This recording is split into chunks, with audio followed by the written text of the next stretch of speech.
It costs that much cause it takes me fucking hours. It costs that much cause I don't have superpowers.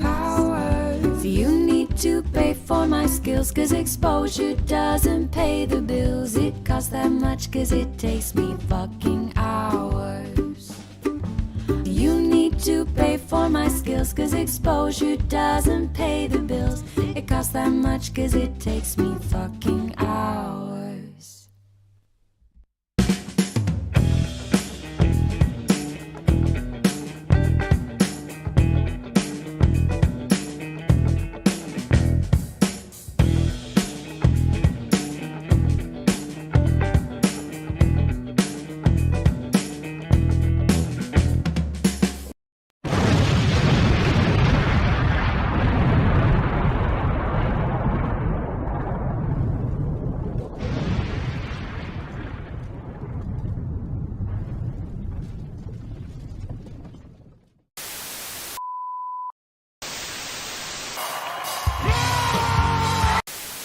Shut up, bitch!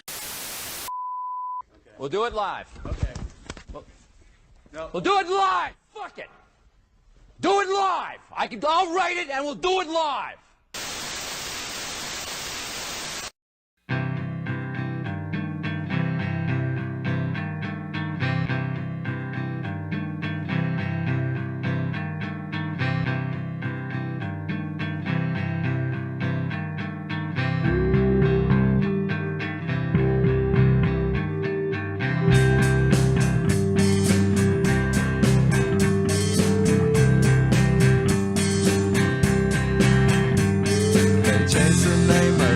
School and all James Woods can say is, ooh, I'll be second day. Ooh, I'll be second day. Ooh, I'll be second day. Ooh, I'll be second day. When a Bowen turned into a vampire, all James Woods could say was, ooh, I'll be second day. Ooh, I'll be second day. Ooh, I'll be second day. Ooh, I'll be second day. When he became Peter's best friend, they sat around the house and said, ooh, I'll be second day. Ooh, I'll be second day. Ooh, I'll be second day. Ooh, I'll be second day. And you know that James Woods practices lingerie well, but everything that he reads becomes real hard to spell. Everyone tries to help him, but the words just won't come out. There's only one thing he can think of, and it's what comes out his mouth. Ooh, I'll be second day. Ooh, I'll be second day. Ooh, I'll be second day. Ooh, I'll be second day. When he comes out of his house, the women scream and shout. Ooh, I'll be second day. Ooh, I'll be second day. Ooh, I'll be second day. Ooh, I'll be second day.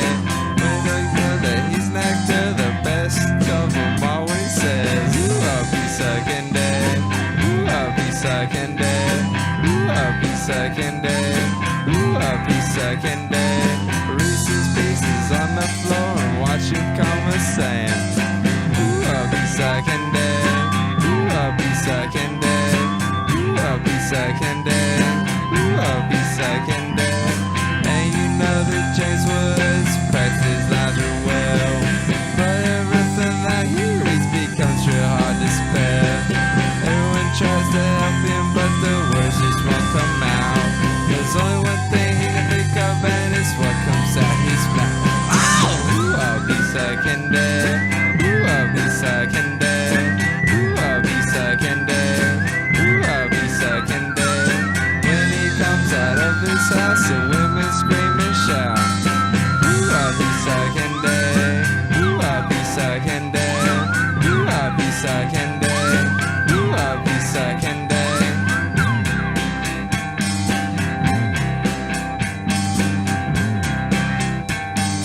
Ooh, I'll be second day.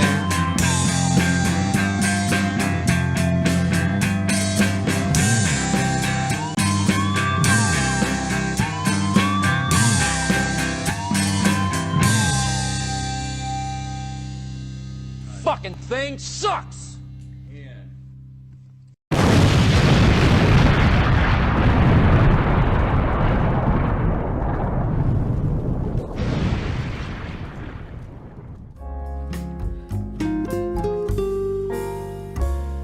Ding dong. Diddly-doo. That's my 70s groovy intro music thing there going on.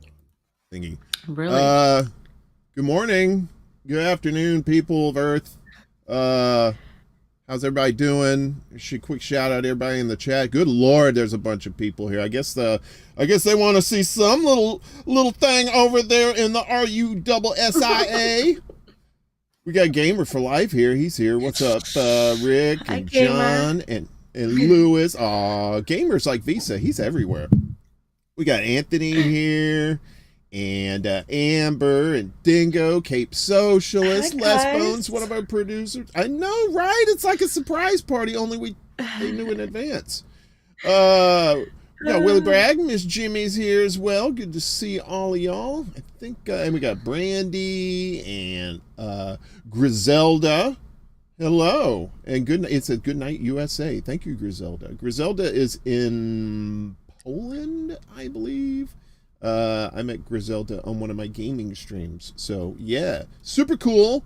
Please, folks, if you're new to these channels, we're all over the place tonight. So please like, share, and subscribe, and so we can keep beating the fuck out of Biden here. We love beating up old people. The sound effects surpass pastas, by the way.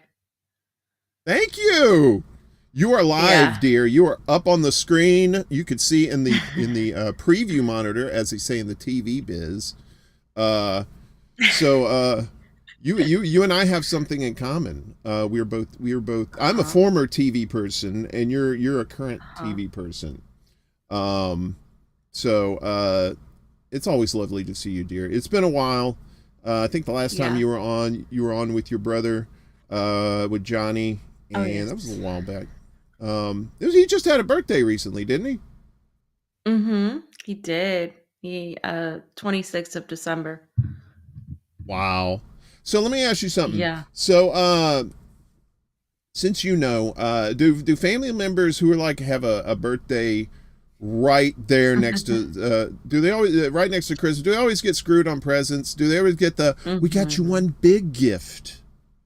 You ever, yeah, he complains about that a lot. His birthday's right after Christmas, so people would just either they'll be like, "Oh yeah, it's your birthday. Here's or we already got you your present." He's also the middle child, so he's screwed no matter what. So he always was born complaining about how people forget about him. So yeah, so it's true. It's true. Now wait a minute. So okay, so there's three of you then. Right. So there are you the oldest?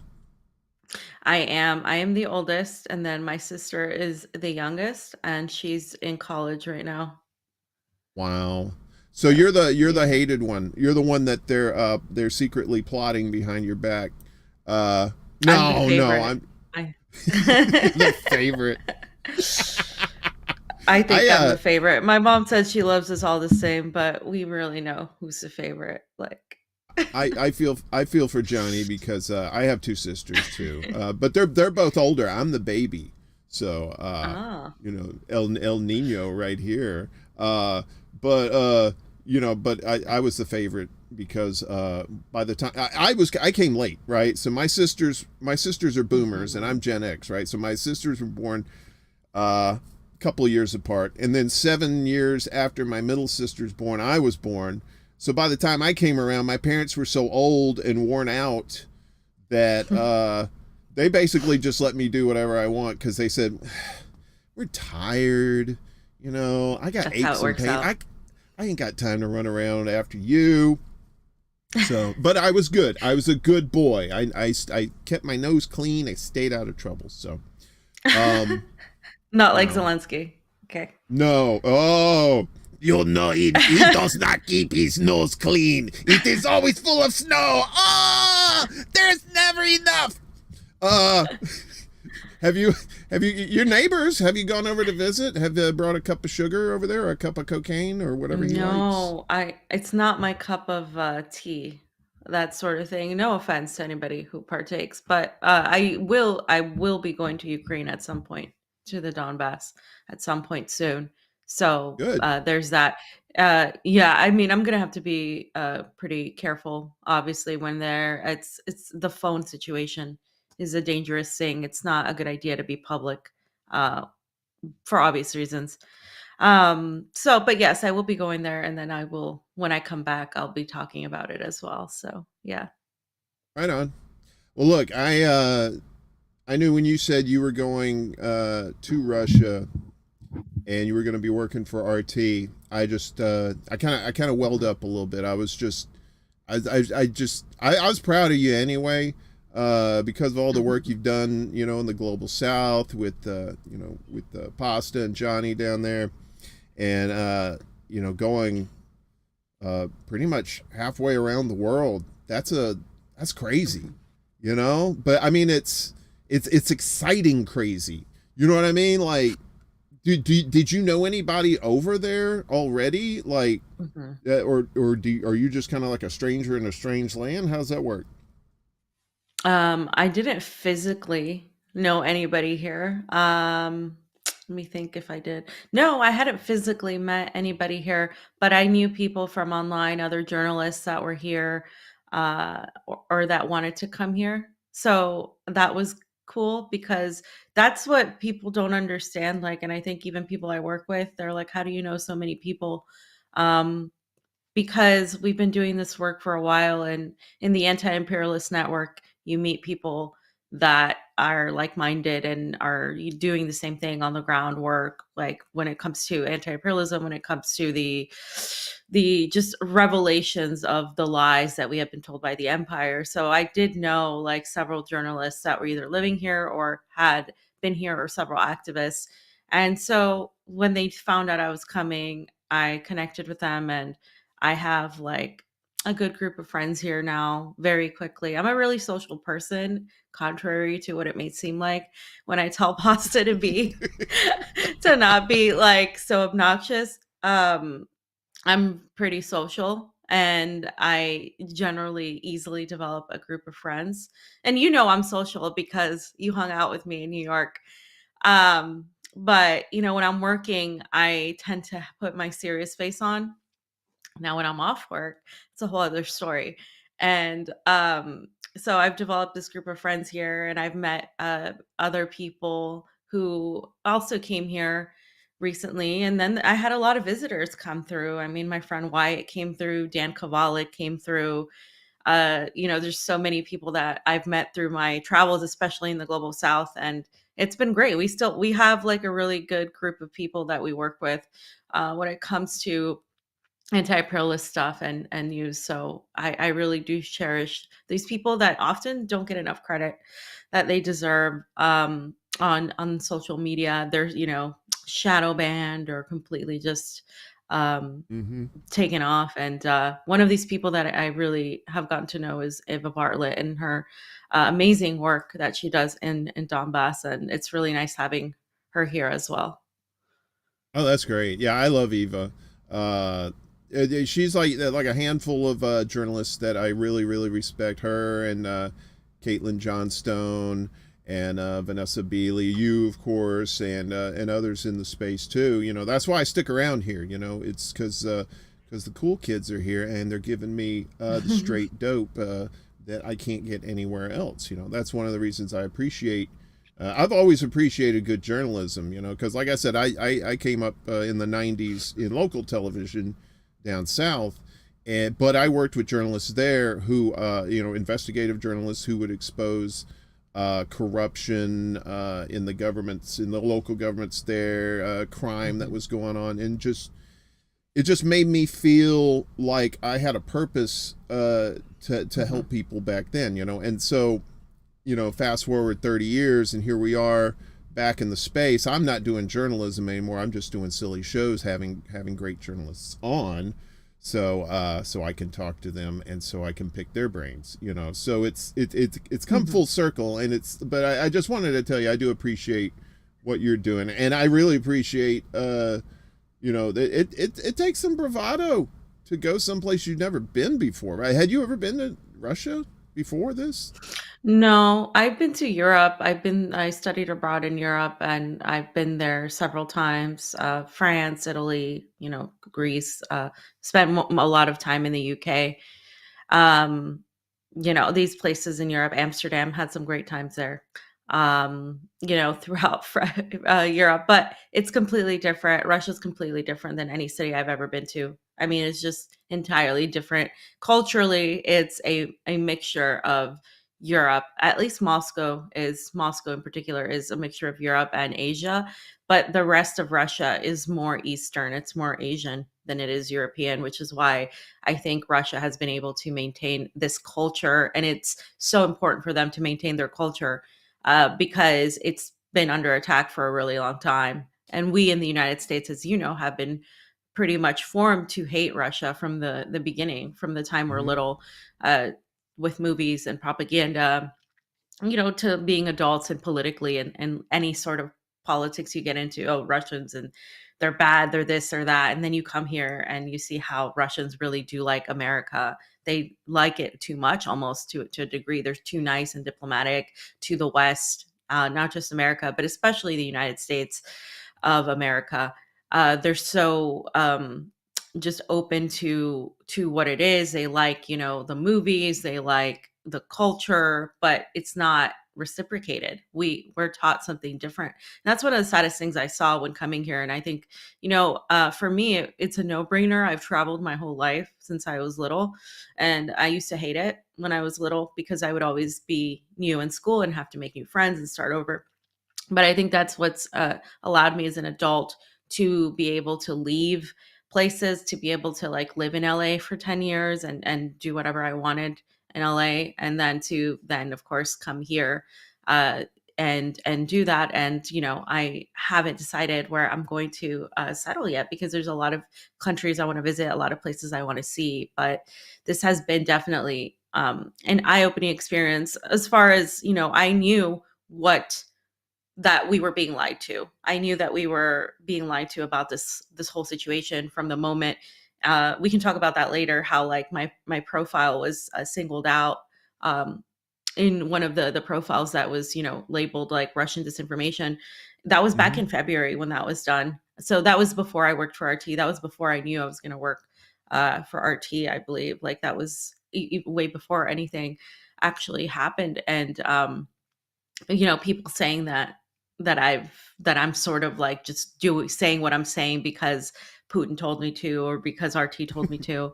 I've had these views for a long time, and you can just go back and view some of the tweets I put out or the videos we put out on the show and see that that's the situation. But it's funny just like looking back and seeing how it's not what people don't know is where I work at RT, there's all kinds of different points of views. There's conservative, there's liberal, there's everything in between. And then of course there's also me and people like me. And that's what a newsroom should look like. It shouldn't look like we all agree on one thing and we all have the same view. That defeats the purpose of journalism. And even if I don't like someone's view, the fact that you have to have that sort of checking, because you don't want to live in an echo chamber. And I think that's important. And I don't think you would find that at CNN. I don't think you would find that at the New York Times, the Washington Post. And Oh. I think it's unfair to label somebody as a propagandist when the United States is the number one exporter of propaganda, as as everybody watching the show probably knows, thanks to Mhm. you and thanks to other people who talk about this stuff. Well, yeah, and they've been doing that for decades too. Like when I was a puppy, I mean, you had like movies like Red Dawn and Rocky Mhm. Four and all this kind of all this us versus them mentality. You know what's funny is like I'll look on Twitter these days, right, and uh I'll see two sides. I'll see like Russian officials tweeting stuff, and they're just chill. They're just kind of giving you what what's going on. If they have any concerns, they're very very cool about it. They're not like hateful or anything like that. But then you look on the other side and you see like people saying Russian scum and just like all this vile shit, and I take a little bit of offense to that in one way, because I'm part Russian myself. My great grandmother, she was in Russia around the time of the revolution. So the hair ain't the only thing that's red. Oh, anyway, Oh but God. So this is a Russian like disinformation show right now. Jeez. exactly right. We're probably gonna get labeled. Yeah. I'm amazed we hadn't been taken off the air yet. Where's the I don't know. Where's the here we go. They never do that though. Like it hasn't happened yet. So Well, that's the thing I wanted to ask you, because like, I mean, I'll see every once in a while in a tweet or something you'll be reporting on something, but what do you actually do at RT as far as like, are you an anchor? Are you a reporter? What are your roles there? I do both. So I do the presenting is what it's called. It's anchoring in US American terms. And then correspondent, which is the reporting. So I do both. It depends on the month and the timeline. I started out doing the presenting, then I did corresponding. Now I'm doing the presenting again. And then after a while, I'll go back to corresponding. And I like that because it's a whole production. You see the entire aspect of how a show is produced. And you might understand this, Warren. There's the presenter that brings on the correspondent, which we have several correspondents around right now in India, Africa, and Israel or Palestine, Gaza area. And then, then we have the correspondents in house, which is what I'm doing, like in Moscow. And then, and then you have the anchor just bringing on guests and people. So yesterday, I got to I was on the anchoring, whatever, presenting, and I got to interview Max Blumenthal, and we talked about Nice. the situation with the Mozart group, the revelations that Ukraine is a corrupt, shit country, whatever. Well, he actually said a corrupt, quote, fucking country. And that whole situation. So when you're a presenter, you get to interview people a little bit. You get to just talk about all the news and stuff. You have to look at what the news yourself, and you work with editors, producers. It's a team effort. And then, of course, sometimes the correspondent will come on with you. Sometimes the correspondent will be somewhere else. When you're a correspondent, you write packages, you write your own scripts, and you say, hey, we're going to talk about, the revelations of the Twitter files, COVID files, blah, blah, blah. And then you write something about it and then you present it, and it's part of the whole program. So it's really interesting. There's a lot of creativity that goes into it, a lot of new stuff. It's, for me, it's more like, it's not just a job. Obviously, you guys know we've been doing the show forever. It's a vocation, and I think there's a difference. So, people will do this work for a paycheck. A lot of people around the world will do it, and that's fine. It's like, yeah, this is a job. Yeah, I can do it. I'm good at it. Whatever. For me, this is more of like a vocation. Like I tend to enjoy what I do, and I want to do more of it. So when I'm not working, I'm still working, sort of thing, and that's a problem sometimes. But it's I'm trying to be better about it. But yeah, it's something like that. It's a little bit different, but not everybody, believe it or not, that works in the industry is passionate about politics or is passionate about the news or really cares that much. But I think it's really nice when you have more people that are in that way. And this is just really nice seeing like going from working with a team of like 1 or 2 people to working with like a team of like 30 people and a director. And it's nice. It's kind of takes me back to the film industry and the entertainment days. But it's obviously it's more rooted in reality, although fiction isn't as fun as reality at this point in the clown world that we live in today. I think reality is a lot more crazy and interesting than fiction. So I'm kind of glad I did the switch, because I think fiction is just like at this point more of an escape and like trying to like get distracted, like rather than at telling anything about reality, because we're living these crazy times where you have, all of the crazy post-apocalyptic movies like Brave New World, 1984. What was the other one? There's just Soylent Green, like just so many of these coming together in one little situation that we're in. And of course, the nuclear war aspect of it all too. It's scary times to be living in. Let me so obviously on the you've kind of gotten the vibe on on both sides. You know what kind of the vibe is going on in America through people that you know here. So what do like you say, have you just talked to like regular people not that outside the news business in Russia, just like, and just kind of like gotten feel them out to see like how do they feel about America? What are the common folk think about the United States with all this business going down? Yeah. So, to be honest, just like in every country that I've been to, the people in the capital are a lot more propagandized, and they're a lot more susceptible to Western propaganda. There's a lot more cosmopolitan feel to Moscow. I mean, there's restaurants, there's bars, there's life, there's, all these things. It's a very, very modern city. And so you have a lot of the youth that is extremely, like, hey, America isn't that bad. We really, we should, we really shouldn't be in this conflict. A lot of the younger people are like that, or they're not as like fond of like the Soviet era. They don't really know much about it at all. But then you have like the vast majority of people outside of Moscow who are completely like on board with a special military operation. They're completely on board with what Putin is doing. In fact, they wanted him to go in sooner.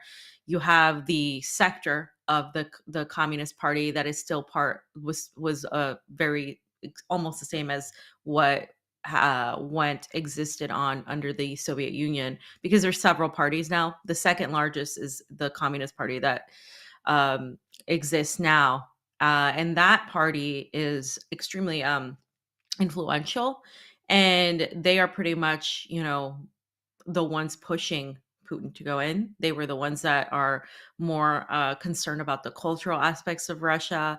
It's actually really interesting. And so you have these different dynamics, and the regular people are more so concerned as to what this will do to Russia's economy. They're more concerned about, am I going to be able to travel somewhere? So there are a lot of those concerns. But as you saw in the recent one of Putin's recent speeches, where he went out to Red Square and there were thousands and thousands and thousands of people in support of the addition of these republics, the Donbass and Lugansk and Kherson and all these places into the Russian Federation. They support Russia in general, even if they don't like Putin. They do support what they're doing, because they see it as an existential fight for their existence, because they know if NATO continued to expand in the way they did, Russia would just be broken up, and it would just become like an extension of Europe and the EU, which is what would happen. And so that's why I'm of the perspective that there really wasn't much that Putin could do. There really wasn't another alternative, because all of the Minsk Accords, all of the promises were broken, and that was the intention. It was the intention was never not to use Ukraine to have Russia go into Ukraine. That they knew that Russia would do that, because it's a red line. It's like, if there was some sort of invasion of Taiwan, a direct invasion, China would respond in some way. And I think people need to understand there's a difference between that and somebody just going in and trying to control a country for its resources, like we did in Afghanistan, like we've done throughout the world, like the United States government has done.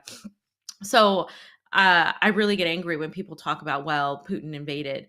It's like, but you didn't care about what was the United States interfering in 2014 via the Maidan coup. And there's documentary after documentary showing that. There's audio files of Victoria Nuland. There's pictures and videos of them interfering. John McCain. I mean, this is nothing new. And it's frustrating when people talk about anything without any historical context, or when they try to use historical context to benefit their narrative. And the reality is, you don't have to love Putin to understand that this situation happened as a result of a stand up to the West, which is why you're seeing a lot of people jump on the bandwagon in the global South and say, hey, we're not going to go against Russia. India is doing business with Russia. China is doing business with Russia. You got Pakistan. You have the African countries, a lot of them standing with Russia. You have pretty much most of Latin America, save like a few countries. And then, you have that whole, those people. But then of course, what does the West say? Oh, the collective West, or the world is standing with Ukraine. Well, what is the world? It's the United States and Europe to them. That's it. Everybody else doesn't matter. So I think that sentiment of anti-imperialism that's been sitting in a lot of colonized countries in Africa, in Latin America, and in West Asia, the Middle East, as we call it, is really coming up, because this sort of situation, I think, at some point was going to happen. This has been a long time coming between Russia and the United States. The problem is it can no longer use the specter of communism, because Russia isn't a communist country. And there's still, there's like, it was communism. Communism is not communism. That's really what Russia is fighting for at all. Russia's just fighting for national sovereignty. I don't think anybody knows what, these people who don't really know what's going on. I don't think they know what communism is either, because they call Joe Biden a communist. Jesus Christ. Yeah, well, yeah. I don't even think at this stage funny. he could even spell communist or even say it right without, spitting out his teeth or something. I mean, that's the thing, though, is it goes back to the propaganda that's been, deep seated in this country for decades. And, and I gotta admit, when I was younger, I fell for it too. I didn't know any better. I was like, yeah, better dead than red, cause, that's what you did. That's the, when you grow up in the South, or you like rural areas or small areas like that, people tend to not have differing opinions too much, because, I gotta live there. I gotta work with these people, that kind of thing. So you really don't know what people are actually thinking for real, right? You hear what they're saying, but do they actually mean that? Or are they just saying that to go along to get along, that kind of thing? And I think that's a lot of that kind of stuff that's going on right now. So yeah. But what I wanted to do to kind of like, I don't know, maybe segue from that into the year 20, we're at the end of 2022 here. Sunday night or Saturday night, we're going to go into 2023. It's crazy. What do you think? Like, I was going to say, what was your take on 2022? But we all know what your take was. I mean, you've been covering this for forever, but I want to know what you think 2023 holds. What's going to happen as far as like Russia's concerned, the United States? I mean, you don't have to like put yourself out there, but you just kind of give us a friendly, educated guess through your experience. What do you think is going to be happening in 2023? Are you sure you want to know what I think? Because I think 2023 might be worse than 2022 in terms of the economy for the United States and Europe. Look, they're trying to put this oil price cap because they want Russia to sink. The whole thing is to make Russia's economy collapse. And for example, when a country's economy collapses, we've done this many times through sanctions and blockades and such. We go in and we're like, oh, hey, look, the government's terrible. The people are starving. We're going to help save them. This is what we do. So they want Russia's economy to collapse. They want to get Vladimir Putin out, that whole situation. But Russia is a very resilient people and a very resilient country. I don't see that happening. Every single sanction that they have tried to put on Russia, initially, of course, it affected them. It would be impossible for it not to. It affected, business. It affected a lot of industries, but Russia was able to recuperate and is doing a lot better than many G20 countries. BRICS is growing strong in terms of the economic partnerships that they're making. BRICS has 40% of the I believe the population, and a great amount of the GDP as well. So this is this whole thing to try to make Russia collapse. We're not going to see it. What we are seeing though is the collapse of the United States and the collapse of the European Union, especially the collapse of the European Union happening extremely quickly.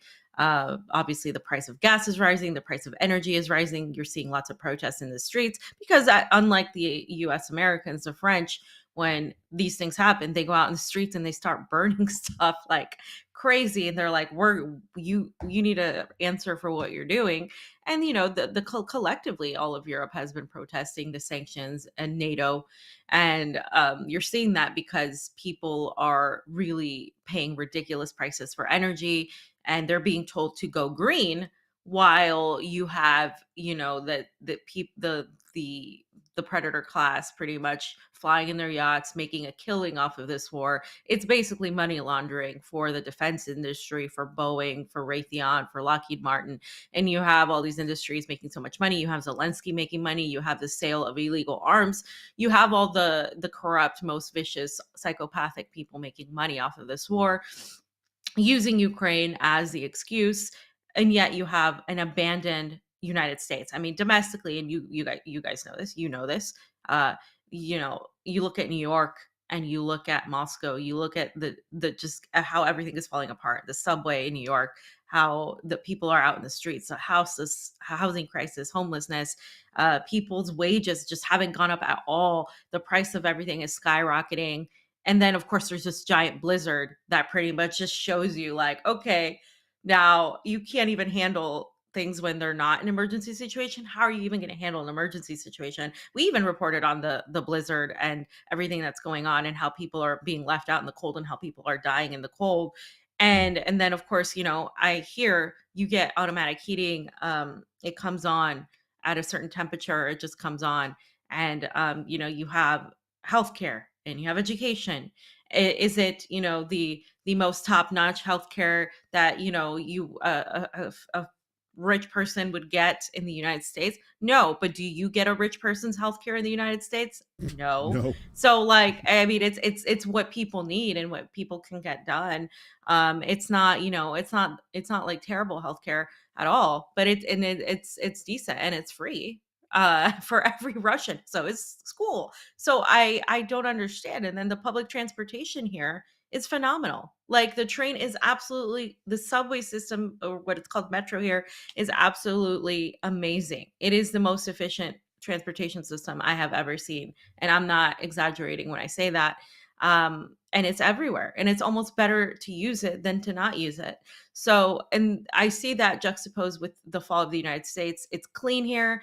There's very few homeless people. I've seen only a few. And it's mostly people who, because they do offer services, who have some sort of addiction issue. I've seen like one or two people. And I know that outside of Moscow, the resources of industry are definitely not, everything is super centralized around Moscow. So it's a little bit more like there's less, you know, metropolitan resources and stuff like that. But it's a country that is so vast and so big that it's still developing, and it's been under this, what the difference between Moscow in the 1990s after the fall of the Soviet Union to what it is now is extremely vast. And this is why people respect Putin, because they saw him as somebody that really lifted the country up and got it out of what it used to be. And that really happened for a fact, because I know people who used to live here and they left and now they're back and they're like, this is like, wow, like this has changed vastly. And you also have, of course, the reality of, right, the economic reality that the American public and the European public are facing is just not being, it's almost like it's being orchestrated on purpose. It's almost like you're all the sacrificial lambs for this agenda that is happening. And I think that's what it is. I mean, you can't tell me that they're sinking this economy and they think like that what they're doing is going to benefit. I mean, it's not benefiting anybody but a certain group of people. So what I think is going to happen is you're going to see a lot of layoffs.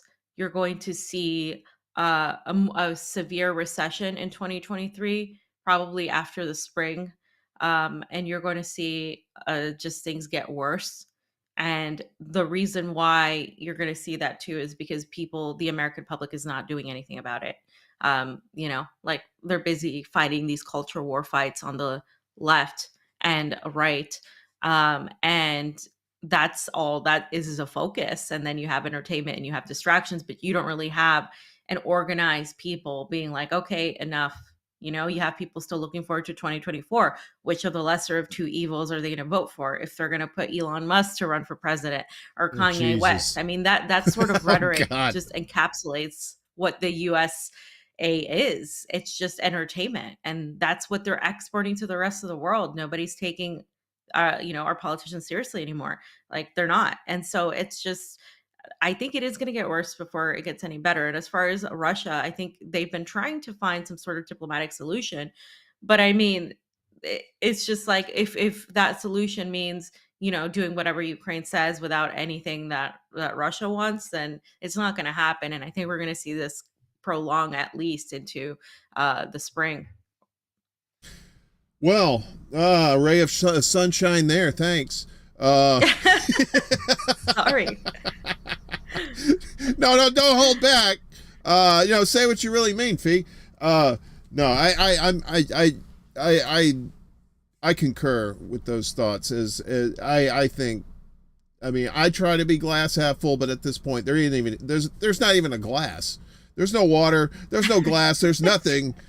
There is no water, though. That's the problem. There is no water. Jackson, Mississippi. No clean water. You can't even give clean water to your citizens. Get the hell out of here. I mean, what's going on? We're the greatest here? country in the world, Fee. Greatest country in the world. We're just not great to our people. That's all. But we're the greatest. I think what the United States leads the world in now is what is prisoners and military, and that's it. Those are your two. Winner chicken dinners for the United States. That's American pride right there. No jobs, not jobs that are worth anything. You have to get, the jobs are so great you have to get like 2 or 3 of them. That's how America rolls. Yeah. And I'm pretty sure that's going to be the same way, probably worse next year. So, well, we have a few minutes left before we have to cut you loose, before Putin calls on the red phone. Yes, comrade, you will have her back soon. Yes, da.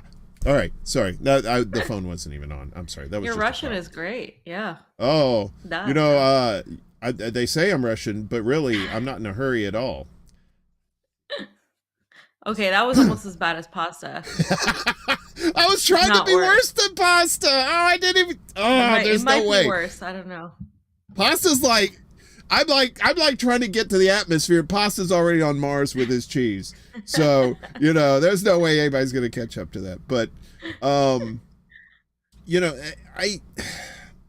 think you're right. And I kind of see the situation almost like a reversal of the space race, right? How the space race basically, it's been said that the space race bankrupt the USSR, and I think this foray into Ukraine and pouring all this money, and the bad will that's starting to fester in Europe and here as well, here in the United States. I think you're absolutely right. I don't know if it's going to happen next year, but the United States is living on borrowed time. I really do believe that. And by the way, the reason I said that about the US is because I have friends that work in the mortgage industry. And the mortgage industry is experiencing a lot of layoffs. And if you know anything about the 2008, 2009 crisis, that's once that starts going down, it's not good. Once there's mass layoffs in industries that normally don't have mass layoffs, it's one thing to have mass layoffs. It always starts with retail, hospitality. People aren't going out to hotels, they're not vacationing, they're not buying things, these external luxuries. And then you go into the mortgage industry, and the mortgage industry is what keeps a lot of the American economy going. And once that, goes kaput, then the rest of the economy will go kaput. And I think a lot of major economists have predicted that there's going to be a recession. So I'm not saying it because I think it's fun. I'm saying it because I see it developing right now, in these industries, and I think it's definitely going to happen, and people should be vigilant about that. Start saving money, start growing some as much food as you can, Yeah. that sort of situation, because you shouldn't have to work 3 jobs to make ends meet. And it's become something that we're used to in the United States. We're used to working like 3 jobs, 4 jobs, 5 jobs, even some of us, and it's not normal. It shouldn't be. Um. All right. Well, let's kick it into the fun gear here. So, enough of the gloom and doom, young lady. Let's talk fun stuff. Let's talk about your life in Russia. What do you, I mean, you're not exactly local, right? But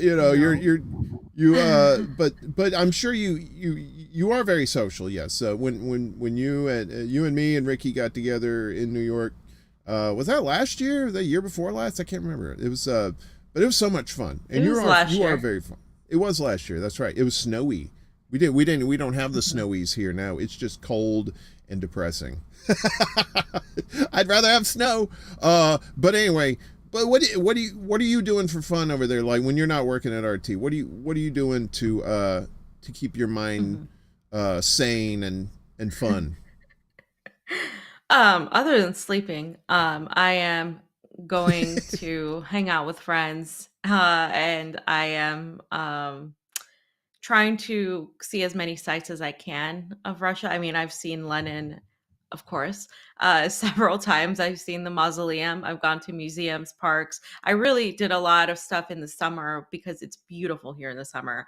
They think it's hot. I think it's just nice. Like 75, 78 degrees is really nice. And everything turns beautiful. People go outside, it's really beautiful. And you can do a lot of water activities, lakes and stuff. And it's just really nice to walk around. And then of course, you hit the winter. It turns into, as you're showing, a winter wonderland, like all the lights everywhere. They don't care about electricity here, like in the EU right now. It's like there's lights everywhere. Okay. It's Yeah. beautiful. Uh, the Kolskaya Street is my favorite street. I believe that's the street. It's the one with all the lights up there, and it has it in the summer and in the winter. It just goes insane in the center. Ice skating. I've been ice skating now, and I've seen like so many Lenin statues, so many marks, the library, Red Square, as you can see there. They do.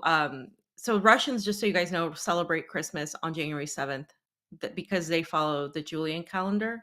They don't follow our calendar or whatever. Right. So the Orthodox, Greek Orthodox calendar, so they celebrate it on the 7th. So, but still, like right around November, they start putting lights up and stuff. And there was one day in particular where I went out and it was snowing heavily, and it was snowing so much that they didn't even have time to like clear the snow, because normally there's a snow plow clearing the roads immediately, and then there's people that go and they shovel snow so people can walk. They didn't even have time to do that. It was just snowing so much, and so it was beautiful, and it was like just snow everywhere. And that's where I took this picture where I had the parka on and I was in Red Square because there's so much snow everywhere, and it's a unique time because they usually get rid of the snow. But people go out there in this weather. I mean, they bundle up. They're very good about bundling up. They cover everything from the neck up, and stuff, like even their face. And it's just beautiful. And people are out there with their families, drinking coffee, hot chocolate. Russians love tea more than the British love tea. I mean, it's insane. They have the most elaborate teas I've ever seen here. And anything hot beverages and stuff. And also, weirdly enough, eating ice cream in the snow, which I actually always like to do because it doesn't melt. I hate it when my ice cream melts and I'm eating it and it just drips everywhere in the summer.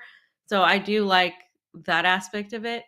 Um, and it's a very family oriented culture, very much like I would compare it to a Mediterranean or Latino culture where there's a lot of family gatherings and stuff. People go and do these events with their families. It's not, um, I haven't seen that in the Western world to that degree. Not that people don't go out with their families, but like it's just very much family pushed and just going out to do activities with your kids.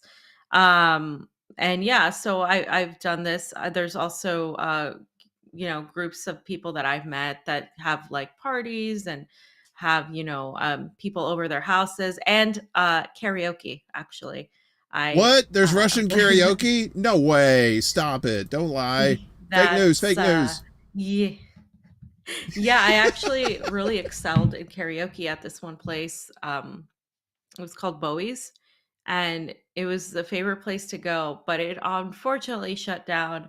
So I have to find a new karaoke place, but in some Russian's video because I started singing a Whitney Houston song and he liked it and he like started videoing me. And I was like, damn it, I don't know if I'm allowed to do this because I don't know if RT wants like my face being shown on some Russian karaoke website or whatever. Wait, But wait, it was wait, wait, fun. wait, And Whitney Houston. What Whitney Houston song? I'm sorry. What Whitney Houston song? Come on. What was it? Oh my god. It was one of the hard ones. It was it was I Have Nothing. And the whole room was singing with me. They were so happy. And you know what it is about Russians? Um they love American music. They may not speak English, but they'll sing Right. like Elvis, Bon Jovi, like like it's nothing. Madonna. She's quite popular here, and it's great. It's funny and yeah. And Russians really love walking, like walking outside, like even in the cold, like going for a walk. It's a thing. People walk here. They're a lot thinner, they're a lot healthier. I know they banned like certain chemicals and stuff here, so that's also might be a part of it. It took me a while to get used to some of the food tastes because it's different. I think that's probably because I was like just chemicals in my body were trying to exit maybe. Mm-hmm. But yeah, it's definitely fun here. There's definitely so much to do. Um, I the banya is something I still have to try. It's like the Russian spa, basically. It's nice. And then there's also what another thing they do for fun is they jump in cold icy water. It's supposed to clear your skin Yeah. and be good for you, and they get out and then they go and it's a whole thing. So I'm supposed to do that at some point, but my Yeah. friend Good luck. suggested, "Oh, there'll be an ambulance nearby just in case." And when they said that, I was like, "Oh, I was ready to do this until you said there'll be an ambulance nearby." Like, am I gonna die? I don't know. So yeah, there's these winter things you can do, skiing and stuff. I haven't done skiing. I've never skied in my life. I've never snowboarded in my life. I'm not a winter person, so I might be trying those things in the near future. It gets colder here in January and February actually than what it is now, so we haven't even hit like the coldest. But Oh. I'm actually a lot warmer here than I was in the Northeast when I visited the Northeast and stayed there for an extended period during one of the worst blizzards. I think it was like 2011 or something. Yeah. It was Yeah. just awful. And I I was in remember that. Boston and I was so cold the entire time. And I don't know what it was. I don't know. I think it was the fact that my jacket wasn't good enough because now that I have really good coats and I don't mind being outside in the cold, like I'm like, yeah, and I'm acclimating. And this is me living in LA from Florida, acclimating here. It's kind of insane that Right. I'm like, oh, 30 degrees? That's nothing. 20, 25? Oh, come on. Like, what is that?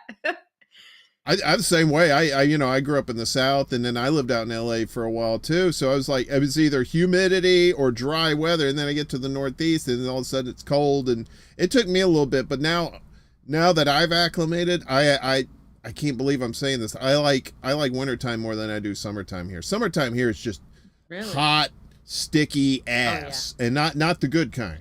You know what I mean? It's just awful. It feels like New Orleans to me Yeah. in the summertime. It's just like so, and it seems like the summers keep getting worse and worse when it comes to that. Very, very thick with the humidity, very just you know. Anyway, but Yeah. I'm an old man. I'm Come to not allowed to Russia. complain. I'm coming. You Yeah. know what? I want to come and visit. Tio is coming Should. to Russia to visit Nice, and you're gonna show me around. I Show will. me, I will. show me all the good places to drink, because you know Tio likes his necesito beber, right? Hey, woo, delicioso. I'm a big guy. I could take. The Russians take like to some- drink too, actually, but I- they don't drink I could take vodka as much as people think. It's Right. actually not the cool thing to drink. It's better to drink wine and other drinks that are not Russian. So it's interesting here. Yeah. Well, I mean, you could still drink vodka, though, right? Of I mean, course, and it's very cheap here. It's very cheap here. Like really good vodka is very cheap here. It's like what tequila would be in Mexico, that sort of thing. It's just so wow. cheap here. It's like what wine is in France. Like I mean, but you get, Or- it's. I just haven't bought it because I go into a store and I see all these vodka brands and I'm just like, oh my god, like this is like ridiculous. This is amazing. Like I can't. I'm overwhelmed and I just leave because I can't. Like it's just too much. Yeah, it's You- overwhelming. And they have really good cuisine here, gastronomy, like very beautiful, beautiful restaurants, beautiful malls that are also overwhelming because they're so vast and big and just insane. People don't know that. Like they think Russia, they think of Russia and they picture like 1990s post-Soviet Russia, like Right. in that scenario, and they're like, Red oh, why would you want to go to lines. Russia? And it's like, Yeah.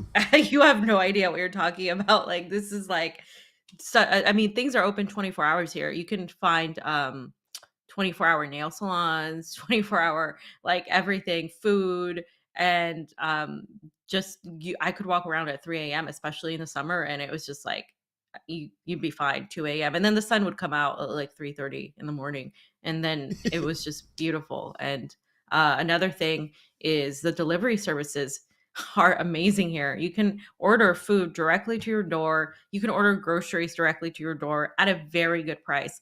Cause like in the US, it's like almost unaffordable. Here, it's at a very good price, and even in the snow, it gets to you.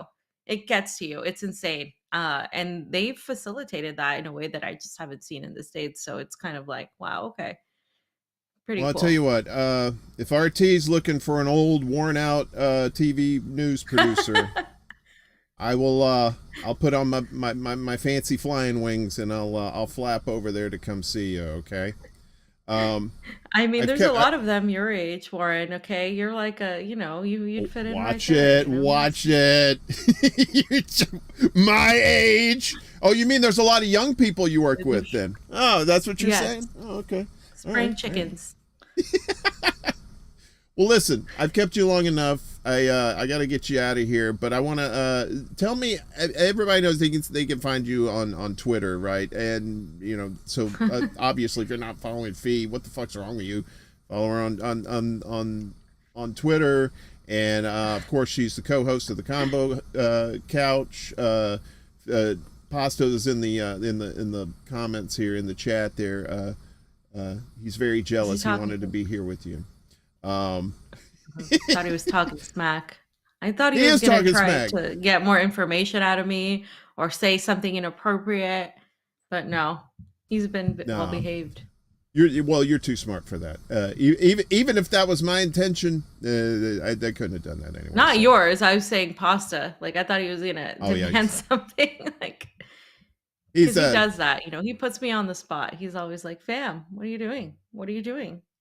Pasta was on he was on the Festivus show the other night, and it was great. I got to see him. It's like old home week now. I got to see you. I got to see Pasta. It's great.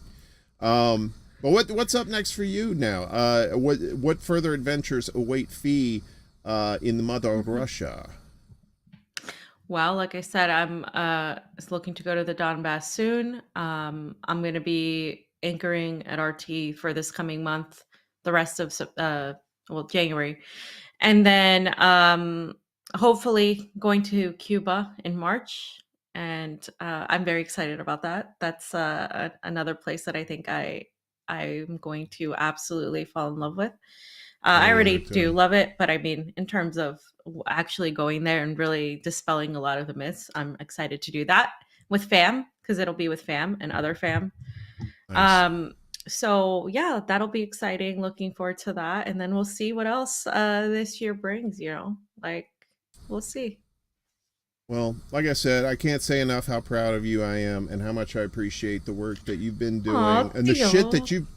that the shit you've been taking. If I could reach through the internet and pop these people in the mouth that's talking shit about you, you know Tio's got your back. So, and I look forward to seeing you again in the flesh too, whether it be here in New York or whether it be in Course. Russia. Well, if the Because war ends, there was a direct flight from here straight to New York, and it was so quick and so easy. And I really, would love to have done that. was But it of a course, Spirit with the Airlines? sanctions, Was it Southwest? Was hmm? it Spirit? I Was it don't. Spirit or I Southwest? It wasn't. I don't think it was Spirit. It might have been Sp- JetBlue. But it was. Spirit, you have to get It out and was. push. You have to. Yeah, It's, you have to it's hard pay to. for the oxygen that you're breathing in Spirit. Exactly. You don't eat the Like peanuts. Jesus That's the Christ. flotation device in case the plane goes down. Yeah, You know. I don't even know if I did that terrible. right. I'm not even Catholic. Listen, Fee, thank you so much. I knew you stay. You're a vampire. You're staying up late. It's like. What is it like? 4 in the morning over there? It's 4 Jesus morning. Christ. So I slept. So I got out of work at like 10 in the morning today. Oh So wow. I took a nap and I'm gonna go back to sleep after this so I can go back to the normal person schedule. Because next week my schedule changes and I'll be waking up at 6, which is good. It's better than 2 a.m. Um, yeah. So it'll be better. So, yes. Anyway, thank you for having me on. It's always fun talking to you. I know you're not a Yeah. boomer. I know you're Gen X, but I still think of you and Pasta as, boomers in some ways. We'll be your Um, boomers. I don't take that shit from anybody else, but your family. So I'll be your boomer. Okay, I promise you. I just want to remind everybody coming up at 9 p.m. Eastern tonight. INN News with Reef nice. and Colin. They're gonna have JB Font from RBN on. Oh, It's I think it's I love pre-recorded, but it JB. should be a real. Yeah, I love JB. JB's been on here a few times too, and we can never talk about anything serious. It seems like we try, and then it just the shit goes sideways real quick. But we already knew that, so I always know that going in. So we got that going on Friday night. 7 p.m. Eastern is the Extra Bulla clip show. 2 hours of clips from Wow. 2022. All these shows. Yes, I've been pulling my hair out. That's why I'm wearing the hat. Trying to get this thing together. So that's going to be fun. And of course, we're going to be doing at midnight on Saturday night. Of course, for New Year's Eve, we'll be ringing in the New Year here in New York. We're going to see how long we can go. If we can ring in the Oh New Year yeah. for What are you Central doing and for for the New Year's Mountain. Eve? I am going to be sitting on my ass doing this. Okay. And I'm going to be with Jimmy Sunderland. She's going to be co-hosting as usual for The Secret Show, which I don't know why we call it Secret Show because it's not really a secret anymore. But still, it's Clearly. already branded and we paid money for the fees and licenses, so we can't change that now. So anyway, but so all that's going on this weekend to fill out the holiday weekend. And Fee, I Nice. want to thank you again for coming on. Get you some sleep. Yes. You I look will. great. The hair looks awesome. Thank you. I do like to do. Any final thoughts? Yeah. Well, I'll be in Moscow, the city center. Apparently it's one of the most amazing things for New Year's Eve. They really Oof. go out like with a bang. Everybody goes outside. There's like the streets all closed down. The whole city shuts down. It's like a major holiday here, actually. So I'm going to take lots of videos and pictures. And of course, I am 8 hours ahead of the East Coast, 11 Yes. hours ahead of the West Coast. So I'll be ringing in the new year way before you guys. So it'll be interesting to see. You guys will probably be seeing what I'll be posting first. Also, I did an interview with Ryan Christian of The Last American Vagabond, and Yes. we talked about a lot of things. And he's great to talk to as well. So he'll be putting that out, if not today for you guys tomorrow or something. but look out for that as well. And thanks so much, guys. Much love to all of you who are watching, your fam, and much love to you, Warren. Aw, much love to From you, Russia sweetie. with love. From Russia with love, and it all comes full circle. Thank you, sweetie. And thank you, everybody in the chat, everybody that's watching this later in the future. Do me a favor, though. You are 8 hours ahead, so when you when we get to the new year, let me know if we got flying cars yet or not, okay? I'm still always on the lookout. Okay. 30 years I've been waiting. Still haven't seen any, so. Yeah, But don't fly them. Don't just look at them, because Okay. you know how people drive. Thank you, everybody. Have a great night. And like I said, INN News coming up in about 53 minutes. Stay tuned to that, and have a good night, everybody. Wash your ass, even in Russia. До свидания.